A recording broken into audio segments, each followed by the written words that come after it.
पालकमंत्र्यांची फार मोठी चूक आहे मॅडम, माफी मागणार नाही, पण पालकमंत्र्यांची सुपत्रात घ्यावी.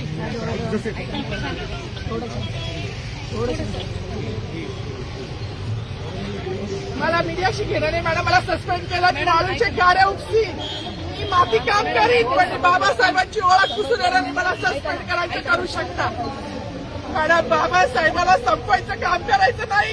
26 जानेवारी 15 ऑगस्ट मध्ये मी नाही मानत, पण लोकशाही मॅडम तुम्ही सुद्धा संविधानामुळे आहात, पालकमंत्री सुद्धा पालकमंत्री संविधानामुळे आहे. कोणताही जाती नाही, सगळी समानता दिली आहे. बाबासाहेबांचं नाव आता तरी भाषणात येईल, मग तरी भाषणात येईल. ज्या लोक संविधानाला लोकशाहीला कारणीभूत नाही त्यांची नावं वारंवार घेतली गेली, पण जो संविधानाला कारणीभूत आहे तो प्रजासत्ताक दिनाचा जो मानकरी आहे त्याचं नाव भाषणात का नाही.